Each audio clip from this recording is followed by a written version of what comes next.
Long term investing, disciplined investing, staying in the market, ये जो पुराने शब्द लोगों को लगता है कि बस लोग बोलते रहते हैं, दीज एक्चुअली वर्क। अगर आप हर महीने 10,000 रुपये इन्वेस्ट करते हैं तो 10 साल में 12% का रिटर्न, अगर मैं मान लूँ 12-13% का रिटर्न, तो 10 साल की इन्वेस्टमेंट के बाद आपका वो अमाउंट 23-24 लाख के आसपास बनता है।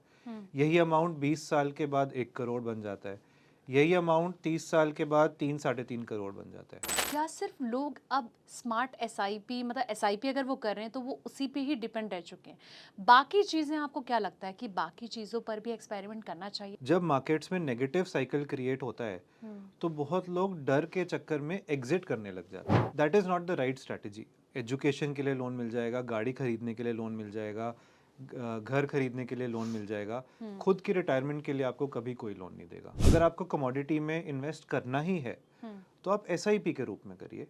हाँ। आप उसको लॉन्ग टर्म के एंगल से देखिए और लॉन्ग टर्म के एंगल से इन्वेस्ट करिए। ऐसे मत करिए कि मैंने सुना और एक्सपेक्ट किया कि एक महीने में पैसा डबल। ऐसी स्कीम्स सुनने में अच्छी लगती हैं लेकिन रियलिटी में बहुत कम लोगों को लक की वजह से ये मिल पाता है। आज की डेट में अगर आप प्लान कर रहे हैं 12%, 13%, 14-15% का रिटर्न 10, 15, 20 साल के होराइजन में, हो सकता है आपको 20% मिल जाए, हो सकता है आपको 25 मिल जाए, हो सकता है आपको 12 ही मिले। बट आपने तो 12 के हिसाब से 20 साल का प्लान किया है। अगर आपको उससे बेटर मिल जाए रिटर्न तो क्या बुरा है। हेलो नमस्कार, एक बार फिर से बहुत स्वागत है दोस्तों आपका हमारे इस खास पॉडकास्ट में जिसका नाम है स्मार्ट एसआईपी। मैं हूं आपकी होस्ट एंड दोस्त संध्या बेस्ट। दोस्तों ये पॉडकास्ट आज बहुत मायने में खास होने वाला है क्योंकि आज बात होगी निवेश की तो, लेकिन उससे पहले हम समझेंगे कि आखिर फाइनेंशियल प्लानिंग आज के दौर में कितना ज़्यादा ज़रूरी है। क्योंकि दौड़ती भागती ज़िंदगी में अक्सर लोग ये भूल जाते हैं कि आखिर फाइनेंशियल प्लानिंग के रूल्स क्या होने चाहिए, कैसे इसकी शुरुआत की जानी चाहिए, कौन से उम्र में इसको शुरू कर देना चाहिए और कितना पैसा आप इन्वेस्ट करना चाहिए। तो कई सारे लोग आखिर इन सवालों के बीच उलझ कर रह जाते हैं और जब रिटायरमेंट का टाइम आता है तो उनके पास उतना कॉपर्स तैयार नहीं हो पाता है, तो कहीं ना कहीं खामियाजा उन्हें भुगतना पड़ता है। तो आज हम समझेंगे कि आखिर आज के वक्त में फाइनेंशियल प्लानिंग कितनी ज़्यादा ज़रूरी है और मार्केट में जिस तरीके से कई सारे ऑप्शन आज के वक्त में मौजूद हैं, तो ये भी जानेंगे कि आखिर अगर आप फाइनेंशियल प्लानिंग कर रहे हैं तो कौन कौन से वो ऑप्शन है जहां पर आप इन्वेस्ट करके अपना पैसा लगा के कहीं ना कहीं आने वाले वक्त में अच्छा खासा कॉपर्स तैयार कर सकते हैं। तो दोस्तों आज इन सब सवालों का जवाब देने के लिए स्टूडियो में मेरे साथ मौजूद है मेरे खास मेहमान जिनका नाम है पवित्र लॉल। आपको बता दें कि हेड ऑफ इन्वेस्टमेंट पॉलिसी बाजार के हैं। तो बहुत बहुत स्वागत पवित्र आपका हमारे इस खास शो में। Thank you so much. पवित्र जैसे कि ओपनिंग के टाइम पे मैंने कहा फाइनेंशियल प्लानिंग, हाँ हालांकि जी। सुनने में तो ऐसा लगता है बहुत आम सा शब्द है, हर जी। कोई करता भी होगा, या फिर मैं आपसे ये जानना चाहूंगी कि आखिर इसके मायने क्या है, ये फाइनेंशियल प्लानिंग क्या है। और जिन लोगों को इसके बारे में नहीं पता, मैं चाहूंगी कि आप थोड़ा इन डेप्थ में उनको बताएं कि आखिर फाइनेंशियल प्लानिंग आज के वक्त में कितनी ज़्यादा ज़रूरी है। देखिए, आई वुड से कि फाइनेंशियल प्लानिंग जो है वो आज की डेट में एक चॉइस नहीं रह गया है, वो सबके लिए बहुत बहुत ज़रूरी हो गया है। और इसके कुछ रीजंस हैं जो आई थिंक हम सबको समझ आ जाएंगे। जैसे फॉर एग्जांपल, इन्फ्लेशन बढ़ रहा है, यस। खर्चे बढ़ रहे हैं लोगों के, हमारा लाइफस्टाइल इम्प्रूव हो रहा है। आज हम सब चाहते हैं हमारे पास आईफोन हो, हम घूमना चाहते हैं, हम अच्छा खाना खाना चाहते हैं, हम ऑनलाइन शॉपिंग करना चाहते हैं। तो लाइफस्टाइल इंक्रीज़ हो रहा है लोगों का, इंडिया की इकोनॉमी ग्रो हो रही है, इन्फ्लेशन बढ़ रहा है, कंजम्पशन बढ़ रहा है। तो जब ये सारी चीज़ें होती हैं तो क्या होता है, हमारे खर्चे बढ़ते हैं। खर्चे बढ़ने के लिए हमारे पास आज की डेट में इजी लोन्स अवेलेबल हैं, ईएमआईज अवेलेबल है, बाय नाउ पे लेटर अवेलेबल है। इस सब का इम्पैक्ट क्या होता है, आज का मेरा लाइफस्टाइल बढ़ जाता है, लेकिन क्या मैं उतनी सेविंग्स करता हूँ कि मैं वो लाइफस्टाइल को मेंटेन कर पाऊँ? क्या मैं उतनी इन्वेस्टमेंट्स करता हूँ कि मेरा वो लाइफस्टाइल मैं ग्रो कर पाऊँ जब मैं रिटायर हूँ, जब मैं 40 ईयर्स का हो जाऊँ, जब मैं 50 ईयर्स का हो जाऊँ? तो इसके बहुत पहलू हैं, बहुत फैक्टर्स हैं। और फाइनेंशियल प्लानिंग एक ऐसी चीज़ है जो आई थिंक इंडिया में बचपन से ही लोगों को सीखना चाहिए, समझना चाहिए।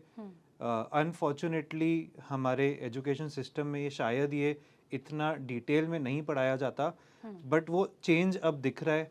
अब हम देख सकते हैं कि बच्चों को यूथ को, कॉलेज गोअर्स को, फर्स्ट टाइम जो जॉब में जा रहे हैं, उनको बहुत चीज़ों की अब अंडरस्टैंडिंग है।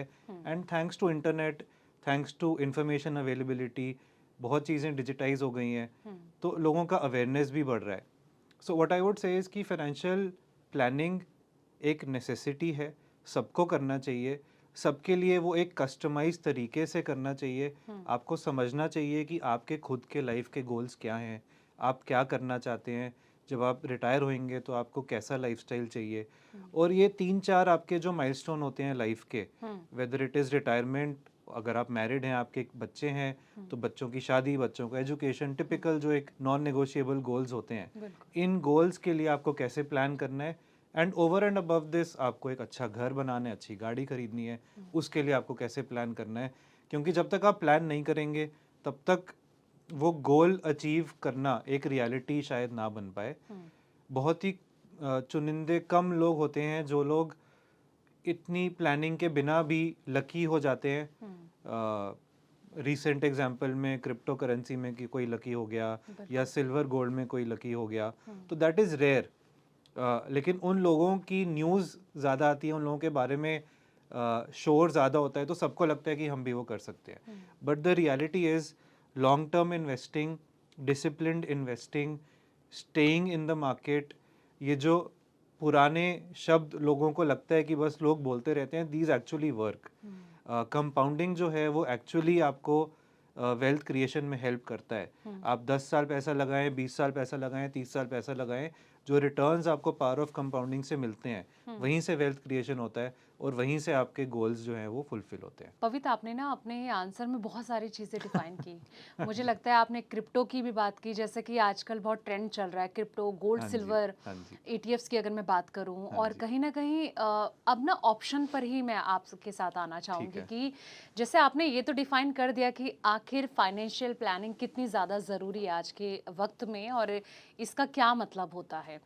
अब मैं आपसे ये जानना चाहूंगी कि आखिर फाइनेंशियल प्लानिंग के लिए ना ऑप्शंस क्या क्या, अगर मान लीजिए कि कोई न्यू इन्वेस्टर है, जी, उसे कहीं पे इन्वेस्ट करना है, जी, उसे गोल अचीव करना है अपना कि आने वाले 40 साल के बाद मेरे पास अच्छा खासा कॉपर्स तैयार हो हाँ जाए, जी, हाँ जी। तो उसके लिए उसे क्या समझदारी से ऑप्शन अपनाने चाहिए जहाँ पर कि उसके लिए वो अचीव कर पाना इजी हो पाए। देखिए, आई थिंक सबसे पहले तो हमें और मैं अज्यूम कर रहा हूँ कि ये फर्स्ट टाइम इन्वेस्टर हैं, यंग हैं, 20s में होंगे अपने, या मे बी अर्ली 30s में होंगे, या कॉलेज से अभी फर्स्ट जॉब में आए हैं।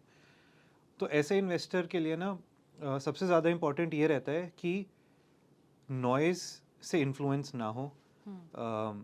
एक बेसिक इन्वेस्टमेंट प्रिंसिपल को मान के चलें और उस पर अपनी गाड़ी आगे बढ़ाते चलें। तो फॉर एग्जांपल, एक बहुत ट्राइड एंड टेस्टेड सेइंग है कि आपको 30-40% अपना जो आपकी कमाई है या सैलरी है वो आपको सेव करना चाहिए या इन्वेस्ट करना चाहिए।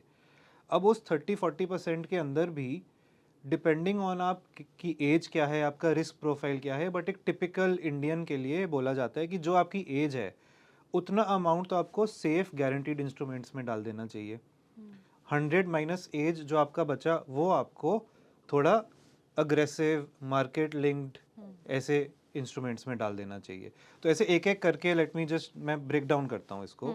तो फॉर एग्जांपल, आप 1 लाख रुपए कमाते हैं, हाँ। ठीक है, रेंट, आना जाना, खाना पीना, दोस्तों के साथ घूमना, ये सब का आपका मान लीजिए 50-60 हज़ार का आपका खर्चा हो गया। अब बाकी बचे आपके पास 50 हज़ार। अब उस 50 हज़ार में से what we will say is कि एटलीस्ट जो आपका 1 लाख था उसमें से 30 हज़ार तो आपको सेव करना ही है, राइट। तो 30 हज़ार रुपये में से आपको 30%, मान लीजिए कि 10 हज़ार रुपये आपको गारंटीड इंस्ट्रूमेंट्स में डालना चाहिए। क्यों डालना चाहिए? देखिए, मार्केट्स में ऑब्वियसली आपको ग्रोथ मिलेगी, आपका कॉर्पस क्रिएट होगा अगर आप लॉन्ग टर्म इन्वेस्ट करेंगे तो। बट हैविंग सेड दैट, दुनिया में अप्स एंड डाउन्स आते हैं, मार्केट के साइकिल्स आते हैं। बिल्कुल। Last year in the market was not a very very highly rewarding year. उसके पिछले साल markets, Indian markets were growing like anything. इसके बहुत रीज़न है, ग्लोबल इम्पैक्ट है, multiple conflicts happening in the world, बहुत चीज़ें चल रही हैं जिस वजह से इंडियन मार्केट्स लास्ट ईयर थोड़ी म्यूटेड रही। उसके पहले आप थोड़ा जाएंगे तो कोविड का एक इम्पैक्ट आया था, उसके पहले आप थोड़ा जाएंगे तो एक 2007-8 में ग्लोबल फाइनेंशियल क्राइसिस आया था, इनके बीच में छोटे छोटे और इम्पैक्ट आते हैं। तो मार्केट में लॉन्ग टर्म अगर आप देखते हैं तो ग्रोथ बहुत अच्छी रहेगी, लेकिन आपको तो अपना एक कॉर्पस सेफ गार्ड भी करना है, आपको वेल्थ क्रिएशन तो करना ही करना है, वेल्थ क्रिएशन के साथ आपको वेल्थ प्रेजर्वेशन भी करके साथ में चलना है।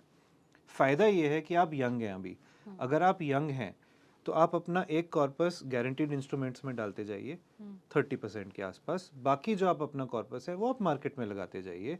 और मार्केट में लगाने के लिए the tried and tested approach is the SIP approach.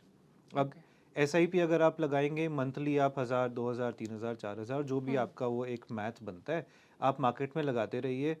10 साल, 15 साल, 20 साल में वो जो कॉर्पस क्रिएट होगा, that corpus will be significant. और ये आप एक सिंपल कैलकुलेशन से देख सकते हैं, एक सिंपल कंपाउंडिंग की कैलकुलेशन से आप देख सकते हैं। अगर आप हर महीने 10,000 रुपये इन्वेस्ट करते हैं तो 10 साल में 12% का रिटर्न, अगर मैं मान लूँ 12-13% का रिटर्न, तो 10 साल की इन्वेस्टमेंट के बाद आपका वो अमाउंट 23-24 लाख के आसपास बनता है। यही अमाउंट 20 साल के बाद 1 करोड़ बन जाता है। यही अमाउंट 30 साल के बाद 3-3.5 करोड़ बन जाता है। तो हर 10 साल में आप अपने अमाउंट को मल्टीप्लाई कर रहे हैं। क्यों? क्योंकि वो कंपाउंड होए जा रहा है। हाँ। तो सेफ रह के चलना चाहिए, अपनी रिस्क प्रोफाइल समझ लेनी चाहिए। आप यंग हैं तो आप गारंटीड में कम पोर्शन डालिए, मार्केट में ज़्यादा डालिए। जैसे जैसे आपकी एज बढ़ते जाती है आपको मार्केट से एक्सपोजर धीरे धीरे कम करना चाहिए, गारंटीड में बढ़ाना चाहिए। और जैसे आप रिटायरमेंट की तरफ पहुंच जाते हैं आपको मार्केट से पूरी तरह हट जाना चाहिए, और सारा का सारा जो आपने कॉर्पस अपना क्रिएट किया है उसको आप प्रेजर्वेशन मोड में डाल देना चाहिए, ताकि आपकी रिटायरमेंट, इनकम, सारी की सारी चीज़ें आप इंडिपेंडेंटली मैनेज कर पाए, आपको किसी पे डिपेंड करने की ज़रूरत ना पड़े। बिल्कुल। पवित्र, आपने ना एक ऑप्शन पर ज़्यादा जोर दिया, वो SIP। हाँ जी, SIP मुझे लगता है कि जितने भी अभी व्यूवर्स इस वक्त हमें देख रहे हैं ना, तो उनको पता ही होगा, क्योंकि हमारा थीम बिल्कुल ही स्मार्ट SIP ही बिल्कुल है बिल्कुल। पॉडकास्ट का। SIP लोग ज़्यादातर करते हैं, लेकिन बहुत सारे लोग ऐसे भी हैं जो नहीं भी करते हैं, जी और उनको ये लगता है कि जो लोग करते हैं SIP उनको पता है इसकी वैल्यू कितनी है, जैसे जी कि आपने जी कंपाउंडिंग की बात जी की। जी। अच्छा, मैं आपसे ये जानना चाहूँगी कि क्या सिर्फ लोग अब स्मार्ट SIP, मतलब SIP अगर वो कर रहे हैं तो वो उसी पे ही डिपेंड रह चुके हैं, बाकी चीज़ें आपको क्या लगता है कि बाकी चीज़ों पर भी एक्सपेरिमेंट करना चाहिए? लाइक जैसे आपने गोल्ड का देखिए, जिक्र किया था, हाँ जी तो हाँ जी, क्या कहेंगे? एक्सपेरिमेंट करना चाहिए, डेफिनेटली करना चाहिए। सब लोग करते हैं, मैं भी करता हूँ, लेकिन वो एक्सपेरिमेंट आपको करना चाहिए अपनी रिस्क बकेट के बाहर। तो और वो रिस्क बकेट हर एक की अलग हो सकती है। आपका कितना, आप 35 इयर्स के हैं या 40 इयर्स के हैं, अब तक तो आपको एक अंडरस्टैंडिंग हो गई होगी कि आपका लाइफस्टाइल आप कैसा चाहते हैं, कितने खर्चे हैं आपके, आपको 10 साल बाद क्या बड़े खर्चे हिट करेंगे। आपके बच्चों की शादी होएगी, उनका कॉलेज का एक एजुकेशन का खर्चा होएगा, आपकी खुद की रिटायरमेंट आएगी 15-20 साल बाद, आप जैसे भी प्लान करना चाहते हैं। तो अब आपको एक अच्छी खासी अंडरस्टैंडिंग है कि आपकी फाइनेंशियल जर्नी में आप कहाँ पहुँच चुके हैं। उस फाइनेंशियल जर्नी में अगर आपको लगता है कि टिपिकल रिकमेंडेड इंस्ट्रूमेंट्स, चाहे वो गारंटीड हो, चाहे वो SIP हो, चाहे वो मार्केट लिंक्ड हो, अब मार्केट लिंक्ड में भी ऐसा नहीं है कि ऑप्शंस की कमी है। इंडेक्स फंड्स हैं, एक्टिव फंड्स हैं, थीमेटिक फंड्स हैं, बहुत टाइप के फंड्स रहते हैं, बहुत टाइप के इंस्ट्रूमेंट्स और प्रोडक्ट्स रहते हैं। अगर आपको लगता है कि आपकी current investments are good enough कि आपके गोल मीट हो जाएंगे, और अब आपको लगता है कि हाँ मैं थोड़ा रिस्क साइड में क्यों ना ले लूँ, क्यों ना मैं अभी पिछले 6 महीने 8 महीने में गोल्ड सिल्वर कमोडिटीज़ की रैली में मैं पार्टिसिपेट क्यों ना करूँ, मैं क्रिप्टो करेंसी की रैली में पार्टिसिपेट क्यों ना करूँ, मैं इंट्रा डे क्यों ना कर लूँ, मैं ऑप्शंस फ्यूचर्स क्यों ना ट्राई कर लूँ। बहुत लोग बात कर रहे हैं इसके बारे में, बहुत लोग पैसा भी कमाते हैं अपेरेंटली, तो मैं क्यों ये ना ट्राई करूं। यस, आपको डेफिनेटली करना चाहिए ट्राई, लेकिन आपको ट्राई करना चाहिए अपनी रिस्क बकेट के बाहर, और आपको प्रिपेयर्ड रहना चाहिए कि यहाँ पे आपके पैसे का कुछ भी हो सकता है। वो 30-40-50% ग्रो भी कर सकता है, वो 30-40-50% डी ग्रो भी कर सकता है। जितना रिस्क ज़्यादा लेंगे उतना ही रिवॉर्ड भी ज़्यादा मिलेगा, लेकिन रिस्क भी उतना ही मिलेगा। अपनी लाइफ के साथ रिस्क मत लीजिए, अपने गोल्स के साथ रिस्क मत लीजिए, but if you have a buffer, अगर आपके पास एक्स्ट्रा कॉर्पस है, आपको कोई बोनस आ गया, आपके बिजनेस है, आपके पास एक साल कोई ज़्यादा इनकम क्रिएट हो गई और आप रिस्क लेना चाहते हैं और उस रिस्क के बेसिस पे आप कुछ रिवॉर्ड निकालना चाहते हैं, तो आपको ट्राई करना चाहिए, डेफिनेटली ट्राई करना चाहिए, लेकिन मेन चीज़ों को प्रोटेक्ट करके रखिए। That is what my recommendation. एक सवाल ये है कि कम सैलरीड एक पर्सन और उसे फाइनेंशियल प्लानिंग करनी है, हाँ जी। तो क्या वो इसके जरिए करोड़पति बन सकता है? सबसे ज़्यादा इम्पोर्टेंट, और ये चीज़ें कही जाती हैं, लेकिन ये चीज़ें सच हैं। बहुत लोग बोलते हैं और ये इसीलिए बोलते हैं क्योंकि ये सच हैं। Time in the market is more important than timing the market. ये सब लोग बोलते हैं। इसका मतलब क्या है? इसका मतलब ये है, आप जितना जल्दी शुरू करेंगे, चाहे वो जो भी अमाउंट हो, चाहे आप 500 रुपये से शुरू करें, चाहे आप 1000 रुपये से शुरू करें, चाहे आप स्टेप अप करना शुरू कर दें, चाहे आप 10,000 रुपये से शुरू करें, what ever amount is, it is immaterial. Important ये है कि आप स्टार्ट अभी करें, अगर आपने स्टार्ट नहीं किया हुआ है। नंबर 1, तो आपको जितनी जल्दी हो सके अपनी लाइफ में आपको स्टार्ट करना है। क्यों? उसका फ़ायदा क्या है? जो पावर ऑफ कंपाउंडिंग जो मैं बात कर रहा था, वो आपको 15-20 साल के बदले आपको 30-40 साल की मिल जाएगी, अगर आप 20-30 साल में स्टार्ट कर देते हैं। नंबर 1। नंबर 2, अगर आपने अपनी जर्नी स्टार्ट कर दी है, तो आपको उस जर्नी से हटना नहीं है फिर। बहुत लोग, क्या होता है जब मार्केट डाउन होती है, और ये हमने देखा, मार्केट्स के आप डेटा निकाल लीजिए, उसमें भी आपको मिलेगा, जब मार्केट्स में नेगेटिव साइकिल क्रिएट होता है, तो बहुत लोग डर के चक्कर में एग्जिट करने लग जाते हैं। That is not the right strategy. अगर आपने एक लॉन्ग टर्म ट्रस्ट लिया है और डेटा बैक्ड आपने डिसीजन लिया है, और आपको समझ आ रहा है कि मैं मार्केट में अगर इन्वेस्ट करूंगा और करते चलूंगा तो मेरा ग्रोथ होगा, तो आपको उस पर डटे रहना है। आपको मार्केट से एग्जिट नहीं करना है, क्योंकि जब मार्केट नीचे जाएगी तो आप यूनिट्स इकट्ठे कर रहे हैं अपने, जब मार्केट ऊपर जाएगी तो उन्हीं यूनिट्स का आप ग्रोथ इकट्ठा कर रहे हैं। So you are always earning, you are always growing. या तो आप यूनिट्स इकट्ठे कर रहे हैं या आप वैल्यू इकट्ठी कर रहे हैं। इवेंचुअली 20-30-40 साल बाद that will compound and make you a करोड़पति। So entry into the market as early as possible, or entry into your financial planning as early as possible, and staying with that plan for the long term. These are the two mantras that everyone should deploy. इसके साथ आप diversification करिए अपने assets का, ensure करिए कि आपका एक पोर्टफोलियो, एक गारंटीड पोर्टफोलियो बना रहे, ताकि इमरजेंसी सिचुएशंस में, मार्केट के डाउनफॉल में जब आपको ज़रूरत हो पैसे की, तो आप स्ट्रेस में ना आए, और पैरेलली आपका मार्केट लिंक पोर्टफोलियो जो है वो ग्रो करता रहेगा, और ग्रो करके आपको एक वेल्थ क्रिएशन करके देगा। बिल्कुल।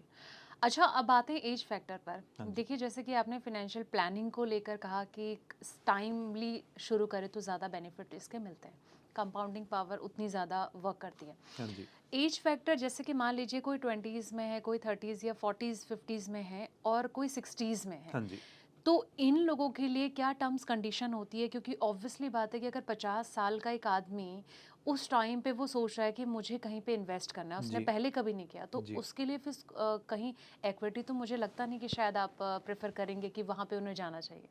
तो मैं आपसे ये जानना चाहूँगी कि एज फैक्टर इतना ज़्यादा क्यों इम्पोर्टेंट होता है इन्वेस्टमेंट के लिए? देखिए, हमें ये समझना बहुत ज़रूरी है कि जो हम प्लान बना रहे हैं, या जो भी हमने अभी तक बात करी, वो प्लान काम कब करेगा? वो काम टाइम की वजह से ज़्यादा कर रहा है, रादर दैन कि आप कौन सा इंस्ट्रूमेंट ले रहे हैं, कौन सा शेयर ले रहे हैं, किस फंड में डाल रहे हैं।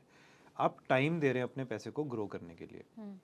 इसीलिए कहा जाता है कि अगर आप यंग हैं, ऑब्वियसली अगर आपने स्टार्ट नहीं किया तो अभी स्टार्ट करिए। अगर आप यंग हैं और आपने स्टार्ट कर दिया है, तो आपके पास टाइम है आपके फेवर में, तो आपको 30-40 साल का कंपाउंडिंग मिलेगा। तो यस, डेफिनेटली मार्केट के जितने भी साइकिल होंगे ऊपर नीचे जाने के, वो सारे आप क्रॉस करके पॉइंट ए से पॉइंट बी जब आप पहुंचेंगे, तो आपका अच्छा खासा ग्रोथ हो जाएगा। एक 40, 45, 50 साल का व्यक्ति, उसकी लाइफ स्टेज भी समझना ज़रूरी है। वो अपने करियर में एक मिडिल स्टेज में होंगे आज की डेट में, वो 10-15 साल बाद एक रिटायरमेंट भी प्लान कर रहे होंगे, उनके बच्चे उन पे डिपेंडेंट भी होंगे, स्कूल कॉलेज ये सब चल रहा होगा, और वो फैमिली के प्राइमरी अर्नर होंगे या both husband and wife are earning, तो but they are the main providers for the family, family के हेड हैं वो अब आज की डेट में। उनके लिए इतना रिस्क लेना कि मैं अपना सारा कॉर्पस मार्केट में डिप्लॉय कर दूं, क्योंकि उनके पास टाइम भी नहीं है उस कॉर्पस को ग्रो करते हुए देखने के लिए। उनके पास 10-15 साल का टाइम है रिटायर होने से पहले, मान के चलते हैं, तो उनका कॉर्पस इतना ग्रो नहीं करेगा जितना एक 20-25-30 साल के व्यक्ति का ग्रो करेगा, सिंपली बिकॉज टाइम नहीं है। तो उनको प्लान ऐसे करना चाहिए, उनको अपना पोर्टफोलियो अगर अभी तक बिल्ड नहीं किया है तो उनको बिल्ड करना चाहिए एक ऐसा पोर्टफोलियो जहाँ पे शायद 50-50 लेके वो चले, जहाँ पे 50% वो मार्केट में डिप्लॉय करे, 50% वो ऐसे इंस्ट्रूमेंट्स में डिप्लॉय करे जहाँ पे गारंटी है, नंबर 1। नंबर 2, उनको शायद ऐसे प्लान्स भी देखने चाहिए जहाँ पे, क्योंकि वो बहुत इम्पॉर्टेंट हैं अपनी फैमिली में, बहुत लोग डिपेंड करते हैं उन पे, उनको ऐसे प्लान्स भी देखने चाहिए जहाँ पे प्रोटेक्शन का भी एंगल हो, जहाँ पे थोड़ी एक लेयरिंग हो कि कल को अगर कुछ हो जाए तो फैमिली के जो लाइफ गोल्स हैं वो प्रोटेक्टेड रहें, बच्चों का एजुकेशन, बच्चों की शादी पे कोई इम्पैक्ट ना आए, फैमिली की या वाइफ की रिटायरमेंट पे कोई इम्पैक्ट ना आए, ओल्ड एज पे इम्पैक्ट ना आए, नंबर 2। नंबर 3, उनकी खुद की रिटायरमेंट उन्हें ही प्लान करनी है। पहले क्या होता था, हम लोग सब, मतलब पेरेंट्स की जनरेशन अगर ले ली जाए तो सब लोग यही माना करते थे कि या तो गवर्नमेंट जॉब है तो पेंशन तो आएगी ही, या हमारे बच्चे हमारा ख्याल रख लेंगे। अब न्यूक्लियर फैमिलीज हो गई हैं, छोटी छोटी फैमिलीज हो गई हैं। आजकल की जनरेशन जो है वो किसी पे डिपेंड भी नहीं करना चाहती, रिटायर भी हम जल्दी होना चाहते हैं, हम चाहते हैं कि 45 पे ही रिटायर हो जाए, 50 पे ही रिटायर हो जाए। Retirement is now not retirement, लेकिन वो सेकंड इनिंग्स की तरह सोचा जा रहा है। हम ये भी चाहते हैं कि 50 पे रिटायर हो जाए, लाइफस्टाइल भी हमारा अच्छा रहे, हम घूमने फिरने भी जाएं, हम खाना पीना भी करें। तो रिटायरमेंट जो है वो एक पॉजिटिव सेंस में अब देखा जा रहा है, और वो पॉजिटिव सेंस में जब देखा जा रहा है तो उसकी प्लानिंग और उसकी रिस्पॉन्सिबिलिटी भी हम पे ही आके पड़ती है। दूसरी चीज़, आपको हर चीज़ के लिए लोन मिलेगा, आपको अपनी एजुकेशन के लिए लोन मिल जाएगा, गाड़ी खरीदने के लिए लोन मिल जाएगा, घर खरीदने के लिए लोन मिल जाएगा, खुद की रिटायरमेंट के लिए आपको कभी कोई लोन नहीं देगा। बिल्कुल। तो खुद की रिटायरमेंट की रिस्पॉन्सिबिलिटी हमारे पे ही है। तो इतनी बड़ी रिस्पॉन्सिबिलिटी अगर है तो उसको रिस्क मिटिगेट करना भी ज़रूरी है, which is where for a 45-50 year old it is important कि मैं रिस्क को कम रखूं, मैं मार्केट में एक्सपोजर डालूं, थोड़ा कम डालूं, और अपने कॉर्पस को वैसे ग्रो होने दूं। हाँ, रियलिस्टिकली देखा जाए तो फिर जो मेरे रिटर्न्स हैं वो भी मेरे को रियलिस्टिक तरीके से ही देखने पड़ेंगे। जो 25-30 साल का कोई युवक है उसको जो रिटर्न्स मिलेंगे वो शायद मुझे नहीं मिल पाएंगे। इसी एज पे अगर कोई और व्यक्ति है जिसके पास अच्छा खासा कॉर्पस क्रिएटेड है, उन्होंने अच्छी कमाई करी, बिजनेस उनका अच्छा चल गया, जॉब में बहुत सक्सेसफुल हैं, या फैमिली वेल्थ है, उनके पास, जैसे मैं पहले बोल रहा था, एक बफर है, उनको जितना कॉर्पस चाहिए उस कॉर्पस से ज़्यादा उनके पास अवेलेबिलिटी है आज की डेट में, तो वो रिस्क लेके अपना रिस्क का एक मीटर बढ़ा के इन्वेस्ट कर सकते हैं, बाकी इंस्ट्रूमेंट्स में भी ट्राई कर सकते हैं, व्हाई नॉट। लेकिन अगर आपको अपने खुद के ही कॉर्पस को बिल्ड करना है तो फिर the strategy is a more balance strategy. तीसरी स्टेज अगर आ जाए, जस्ट रिटायर हो गए हैं, होने वाले हैं 55 ईयर्स, 60 ईयर्स, 65 ईयर्स, यहाँ पे मेरी तो सजेशन यही रहेगी कि मार्केट्स से दूर ही रहे तो अच्छा है। क्योंकि आपने अब तक लाइफ में बहुत एक्सपीरियंस कर लिया होगा, आपने अब तक लाइफ में अपना एक कॉर्पस बना लिया होगा, उस कॉर्पस को अब प्रोटेक्ट करना ज़रूरी है, इन्फ्लेशन से प्रोटेक्ट करना ज़रूरी है, उस कॉर्पस को प्रिजर्व करना ज़रूरी है, एंड सबसे ज़्यादा ज़रूरी जो हम पहले बात कर रहे थे, आपकी खुद की रिटायरमेंट है। अब वो स्टेज है लाइफ की जब आपको खुद को नंबर 1 प्रायोरिटी देनी है। आपकी खुद की हेल्थ, आपकी खुद का लाइफस्टाइल, आपके खुद का अगले 20-30 साल का प्लानिंग सबसे ज़्यादा इम्पॉर्टेंट है। तो जो भी अभी तक आपने किया है उसको प्रिजर्व करिए, एनुइटी प्लान्स लीजिए, इनकम प्लान्स लीजिए, ऐसे प्लान्स लीजिए जहाँ पे गारंटी है आपके पास कि आपका कॉर्पस प्रोटेक्टेड रहेगा, इन्फ्लेशन को बीट करेगा, टैक्स के बेनिफिट्स देगा एंड इवेंचुअली लेगेसी के फॉर्म में आप अपने बच्चों को या ग्रैंड चिल्ड्रन को वो आगे भी दे सकते हैं. So these kinds of plans will make sense for a 55-60 year old व्यक्ति जिन्होंने लाइफ में सारे एक्सपीरियंस कर लिया है. उनको अब रिस्क बिल्कुल डाउन प्ले कर देना चाहिए और अपने कॉर्पस को प्रिजर्व करना चाहिए. पवित्र, अक्सर देखा जाता है जब भी इंसान फाइनेंशियल प्लानिंग की सोचता है तो कहीं ना कहीं वो करते हुए ना कुछ मिस्टेक्स अक्सर उनसे होती है. तो मैं आपसे ये जानना चाहूँगी कि आखिर वो कौन सी गलतियाँ हैं जो अमूमन लोग कर देते हैं और उन्हें बचना चाहिए उस गलती से. देखिए, मतलब सबसे बड़ी गलती जो मैं समझता हूँ वो तो है भेड़चाल फॉलो करना. अच्छा. भेड़चाल कैसे? आपने एक प्लान बनाया अपनी लाइफ का, आपने एक फाइनेंशियल प्लानिंग करी, आपने सोचा कि मैं 10, 20, 30 साल बाद के लिए आज से ही प्लानिंग कर रहा हूँ.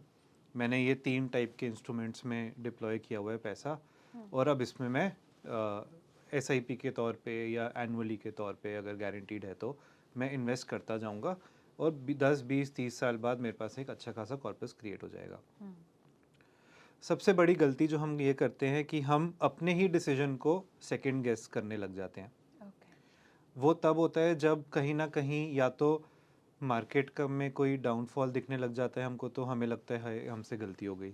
अच्छा. दूसरा वो डिसीजन हम सेकंड गेस करने लग जाते हैं जब आसपास का शोर या नॉइज़ हमको इन्फ्लुएंस करने लग जाता है. सबसे ज़्यादा ज़रूरी ये है कि आपने जो डिसीजन लिया है उसको ट्रस्ट कीजिए. अगर आपने उसमें रिसर्च करी है, समझ के लिया है, Advisor की सोच सलाह समझ ली के है. लिया है, खुद से आपने पढ़ा है, समझा है और जो डिसीजन आपने लिया है वो ठीक लिया है अगर आपको लगता है, तो उस पर स्टिक करिए. क्योंकि जैसे हम बोलते हैं, time in the market, long term investing, all of these things, इन्हीं वजह से ही आपका कॉर्पस ग्रो होता है. अगर आप अपने डिसीजन से पीछे हट जाएंगे, आप 2 साल 3 साल 4 साल बाद बोलेंगे कि मैं अपना SIP अब रोक देता हूँ या मैं पैसा निकाल लेता हूँ, तो जो बेनिफिट अभी तक आपको आया है उसी बेनिफिट के ऊपर आपको आगे का बेनिफिट आना था, आप वो सारा छोड़ देंगे. दूसरा भेड़चाल का इम्पैक्ट क्या होता है? सब लोग बोल रहे थे गोल्ड सिल्वर गोल्ड सिल्वर, बहुत लोगों ने पैसे भी कमाए, obviously prices went up like anything. लेकिन जब तक वो नॉइज़ मुझ तक पहुंची, मैं एक इन्वेस्टर हूँ, जब तक वो नॉइज़ मुझ तक पहुंची मैंने सोचा अरे सब लोगों ने बहुत पैसे कमा लिए, मैं भी डाल लेता हूँ. अब मैंने जब डाले उसके अगले हफ्ते ही रेट क्रैश हो गए. अब मैं क्या करूँ? अब तो मैंने उसमें कई लाख डाल दिया, अब वो 20, 30, 40% डाउन हो गए. अब मैं क्या करूँ? अब मैं फंस गया. तो इस टाइप के डिसीजंस, क्रिप्टो करेंसी, अगर आपका रिस्क प्रोफाइल है, अगर आपके बेसिक्स के बाहर आपके पास कॉर्पस है, करिए, कोई दिक्कत नहीं है. क्रिप्टो में भी अगर आप देखेंगे, बिटकॉइन देखेंगे या जो भी टॉप के क्रिप्टो रहते हैं आज की डेट में, वो भी आई थिंक एक साल में डबल डिजिट डाउन है, 20, 25, 30% डाउन है. हाँ. और यही इसी साल वो 20, 30, 40% अब भी थे. तो जितना वॉलेटाइल इंस्ट्रूमेंट होता है उतना ही रिस्की होता है वो. लॉन्ग टर्म में हाँ शायद ये सारी चीज़ें प्ले आउट कर जाती हैं. तो अगर आपने एक मार्केट बेस्ड डिसीजन लिया है उस पर स्टिक करिए. भेड़चाल की ज़्यादा मत सुनिए. हाँ, अगर सुन रहे हैं तो उस पर रिसर्च करिए, रिसर्च करके फिर इम्प्लीमेंट करिए. अगर आपको कमोडिटी में इन्वेस्ट करना ही है तो आप SIP के रूप में करिए. आप उसको लॉन्ग टर्म के एंगल से देखिए और लॉन्ग टर्म के एंगल से इन्वेस्ट करिए. ऐसे मत करिए कि मैंने सुना और एक्सपेक्ट किया कि 1 महीने में पैसा डबल.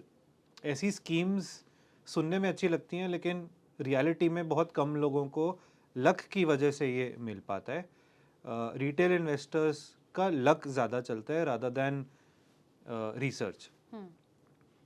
दूसरी गलती जो मैं ओवरऑल सोचूंगा लोग करते हैं वो ये करते हैं कि डाइवर्सिफिकेशन पे ज़्यादा ध्यान नहीं देते.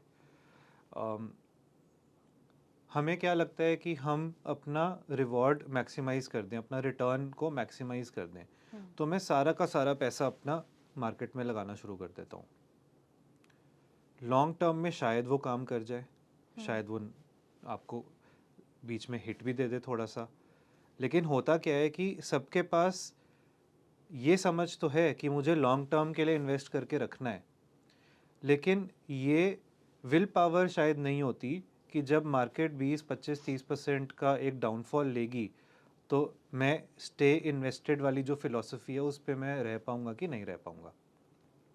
उस टाइम पे फिर आप मार्केट से पीछे हटने लग जाते हैं और एक लॉस के साइकिल में घुस जाते हैं। हाँ। यहीं पे अगर आपका पोर्टफोलियो डाइवर्सिफाइड रहेगा और आपके पास मार्केट एक्सपोजर रहेगा अपनी एज के हिसाब से, अपने रिस्क प्रोफाइल के हिसाब से, वो आपको खुद समझना है। देर आर एडवाइजर्स, इंस्ट्रूमेंट्स, बहुत रिसर्च है, आप समझ सकते हैं, लेकिन वो सबका थोड़ा थोड़ा अलग रहता है। तो आप अपनी रिस्क प्रोफाइल, अपने एज के हिसाब से आप अपना एक बैलेंस बनाइए। अगर आपने मार्केट में डिप्लॉय किया है और आपने गारंटीड प्लान्स में डिप्लॉय किया है तो आपके पास हमेशा एक सेफ्टी नेट रहता है। आपका मेंटल पीस हमेशा ज़्यादा रहता है मार्केट के डाउनफॉल के साइकिल में, क्योंकि आपको पता है कि मेरे पास एक बफर तो है ही, एक गारंटीड कंपोनेंट है मेरे पास, एंड हेंस आप मार्केट में और लंबे के लिए टिकने के लिए आपके पास कॉन्फिडेंस रहता है। तो ये एक दूसरी गलती है जो लोग करते हैं। तीसरी गलती जो मुझे रियलाइज़ हो रहा है, क्योंकि हम बहुत कस्टमर्स से बात करते हैं, बहुत अंडरस्टैंडिंग मिलती है, शायद हमारे देश में लोग रिटायरमेंट को उस अहमियत से अभी प्लान नहीं कर रहे हैं जिस अहमियत से उन्हें करना चाहिए। 55, 60, 65 जब भी आप रिटायर होना चाहें, अगर आप मिलेनियल हैं या जेनजी हैं तो आप फायर के कॉन्सेप्ट के पीछे जाना चाहते हैं शायद आज की डेट में। तो अगर उस कॉन्सेप्ट के पीछे जाना चाहते हैं तो फिर तो आप 45, 40s, 50s में ही रिटायर होना चाहते हैं। जब भी आप रिटायर होना चाहते हैं आपको ये समझना बहुत ज़रूरी है दैट रिटायरमेंट के बाद सारी की सारी रिस्पॉन्सिबिलिटी आपकी ही है। आपका अगर आज 50,000 में पूरा महीना चल जाता है, खर्चे वर्चे सब, अगर आपकी अर्निंग्स बहुत अच्छी हैं और आप 50,000 आपके खर्चे हैं, तो रिटायरमेंट के बाद शायद 1.5-2 लाख भी आपको कम पड़ेंगे शायद। बिल्कुल। इन्फ्लेशन तो है ही है, बट सिर्फ इन्फ्लेशन के नंबर पे जाना गलत होगा, क्योंकि इन्फ्लेशन जो है वो बेयर कमोडिटीज़ के बेसिस पे एक नंबर क्रिएट किया जाता है। आपका लाइफस्टाइल आप चाहेंगे इम्प्रूव भी हो अगले 10, 15, 20 साल में, तो आज अगर आप 200 रुपये की एक मील करते हैं, आप चाहेंगे कि मैं 500 रुपये की मील करूं, मैं फैंसी चीज़ें खाना शुरू करूं, हेल्दी चीज़ें खाना शुरू करूं, तो आपका लाइफस्टाइल बढ़ना चाहेगा, आप चाहेंगे आपका लाइफस्टाइल बढ़े। अ, आप आज की डेट में गाड़ी चलाते हैं, उस गाड़ी पे जो पेट्रोल लगता है या डीजल लगता है उसका प्राइस एक स्पीड से बढ़ रहा है।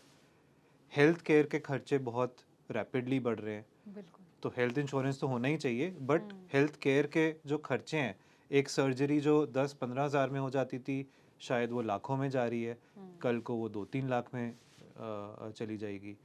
तो जब आप रिटायर होएंगे उस टाइम पे आपके जो खर्चे होंगे वो सिग्निफिकेंटली ज़्यादा होंगे इन्फ्लेशन रेट से भी। तो ये प्लान करना आज से ही बहुत ज़रूरी है। बिल्कुल। तो ये तीसरी बड़ी गलती है जो मुझे लगता है लोग करते हैं।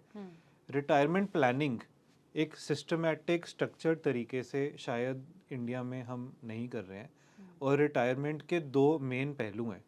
One is something like pension, जहाँ पे आपको एक इनकम स्ट्रीम क्रिएट हो जाए, रेगुलर इनकम स्ट्रीम आपके लिए क्रिएट हो जाए जब आप रिटायर हों, जिससे आपके रोज़मर्रा के खर्चे चलते रहें। वो खर्चे अगर जैसे मैं बता रहा था आज 50 हैं तो कल को 1.5-2 लाख हो जाएंगे, तो वो खर्चे मेंटेन सस्टेन करने के लिए आपको एक इनकम चाहिए होगी या पेंशन चाहिए होगी। दूसरा कंपोनेंट रिटायरमेंट का जो रहता है वो ये रहता है कि आपके पास एक पूल ऑफ फंड्स होना चाहिए हमेशा, जो आप इमरजेंसी में यूज़ कर पाएँ या किसी और सिचुएशन में यूज़ कर पाएँ। आप चाहेंगे कि आप ट्रैवल भी करें, तो आपकी जो इनकम या पेंशन क्रिएट हो रही है उससे तो आपके डेली के खर्चे चलेंगे, बट आप जब साल में एक बार आप यूरोप जाना चाहते हैं या गोवा जाना चाहते हैं या कहीं भी जाना चाहते हैं तो उसका एक खर्चा आएगा। आपकी हेल्थ के खर्चे आपको मेंटेन करके रखने हैं।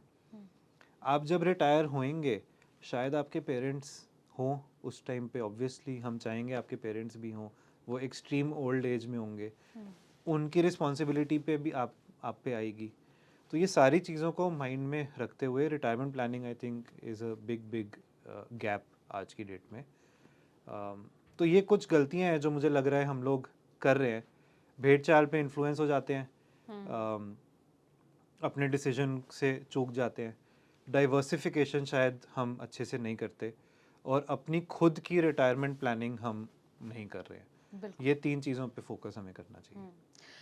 जिस तरीके से आपने मार्केट की चाल को लेके बताया कि अक्सर लोग ना रिस्क तो ले लेते हैं कहीं ना कहीं रिवॉर्ड के चक्कर में, लेकिन फंस भी जाते हैं हाँ वो। जी, हाँ जी। तो मैं आपसे ये जानना चाहूँगी कि एक अच्छा कॉर्पस तैयार करने के लिए क्या सिर्फ लॉन्ग टर्म की तरफ ही जाना चाहिए या फिर शॉर्ट या मिड से भी एक अच्छा कॉर्पस तैयार किया जा सकता है? देखिए, तैयार किया जा सकता है, नो डाउट, बट वो शायद आपके हाथ में ना हो। अगर मार्केट, देखिए इंडिया की इकॉनमी ग्रो कर रही है ग्लोबली, इंडिया की economy is growing amongst the fastest. ये ऐसा क्यों हो रहा है, ये समझना बहुत ज़रूरी है। आज की डेट में India amongst the developing countries or the growing economies or bigger economies of the world, India is one of the youngest economies in the country. लगभग 100 करोड़, 150 करोड़ में से लगभग 100 करोड़ यूथ है हमारे पास। हाँ। ये जो यूथ है, ये कंट्री की इकोनॉमी को ग्रो कर रहा है, जीडीपी को ग्रो कर रहा है, कंजम्पशन को ग्रो कर रहा है, इसीलिए इंडिया की इकोनॉमी ग्रो किए जा रही है। आप दुनिया में देखिए पिछले 1-1.5 साल में जो भी हुआ है, चाहे वो इंटरनेशनल कॉन्फ्लिक्ट्स हों, यूएस हो, ईरान हो, यूक्रेन हो, मल्टीपल चीज़ें हुई हैं, इंडिया की इकोनॉमी में इतना इम्पैक्ट नहीं आया। वो इसीलिए नहीं आया क्योंकि इंडिया का जो इंजन है वो खुद से ही बहुत अच्छी तरीके से सेल्फ सस्टेनिंग है आज की डेट में। इसका ये मतलब है कि इंडिया की मार्केट्स अगले 5, 10, 15, 20, 30 साल में बहुत अच्छे रिटर्न्स देंगी। इम्पॉर्टेंट है कि आप उस मार्केट में इन्वेस्टेड रहें, इंडिया की स्टोरी, इंडिया की कंजम्पशन स्टोरी में इन्वेस्टेड रहें। आज की डेट में अगर आप प्लान कर रहे हैं 12%, 13%, 14, 15% का रिटर्न 10, 15, 20 साल के होराइजन में, हो सकता है आपको 20% मिल जाए, हो सकता है आपको 25 मिल जाए, हो सकता है आपको 12 ही मिले, बट आपने तो 12 के हिसाब से 20 साल का प्लान किया है। अगर आपको उससे बेटर मिल जाए रिटर्न तो क्या बुरा है। तो पॉइंट ये है कि शॉर्ट टर्म में या मिड टर्म में आपका कॉर्पस बनेगा, बट वो शायद आपकी वजह से ना बने। आपको बस एक चीज़ करनी है कि आप इन्वेस्टेड रहें, अपना प्लान में टिके रहें, और सिलेक्शन थोड़ी अच्छी कर लें, रिसर्च कर लें किस टाइप के फंड्स, किस टाइप के सेक्टर्स, किस टाइप के प्रोडक्ट्स, किस टाइप की थीम्स में आपको इन्वेस्ट करना है। वहाँ से आपको एक अल्फा या डेल वो एक क्रिएट हो जाएगा, and that will help you in beating the market returns also. इसके अलावा बहुत सारे एसेट्स हैं, रियल एस्टेट से लेके गोल्ड से लेके क्रिप्टो करेंसी, ये सब तो एसेट्स रहते ही हैं। जब इकोनॉमी ग्रो करती है तो रियल एस्टेट भी ग्रो करती है, बट ये सारे एसेट्स एक सीरियस इन्वेस्टर के लिए मैं कहूँगा शायद सेकेंडरी होने चाहिए। प्राइमरी आपको हमेशा एक ग्रोइंग इकोनॉमी में अगर आप हो और आप पार्टिसिपेट कर रहे हो, तो आपको उस ग्रोइंग इकोनॉमी के बेनिफिट्स को कैपिटलाइज करने के लिए उसमें इन्वेस्ट ज़्यादा करना चाहिए, और बाकी सब एसेट्स में आपको एक बफर या सेकेंडरी इन्वेस्टमेंट की तरह प्ले करना चाहिए। क्योंकि इंडिया की जो ग्रोइंग इकोनॉमी और मार्केट्स और ये वाली जो स्टोरी है, इस स्टोरी से आपको बहुत quick returns, ups and downs, entry exit, ये सारी चीज़ें आप प्लान कर सकते हो। बाकी सब एसेट्स में कहीं ना कहीं आपका कॉर्पस फंस भी सकता है, रिस्क भी ज़्यादा है तो रिवॉर्ड भी ज़्यादा है। तो वो बहुत सारे फैक्टर्स हैं जो आई थिंक आपको माइंड में रखने चाहिए। बिल्कुल, बिल्कुल आपने बहुत सारे पॉइंट्स आज के इस पॉडकास्ट में रेज़ किए और मुझे लगता है कि जितने भी व्यूअर्स इस वक्त हमें देख रहे हैं तो फाइनेंशियल प्लानिंग कितनी ज़्यादा ज़रूरी है और इसके क्या मायने हैं, उनको बहुत अच्छे से समझ आया होगा आज के वक्त में। तो थैंक यू सो मच पवित्र, ये तमाम जानकारी और हमसे जुड़ने के लिए, ये तमाम इन्फॉर्मेशन देने के लिए बहुत बहुत शुक्रिया आपका। तो दोस्तों आज के इस पॉडकास्ट में फ़िलहाल इतना ही। नेक्स्ट पॉडकास्ट में हम फिर मिलेंगे नए टॉपिक के साथ, तब तक के लिए नमस्ते।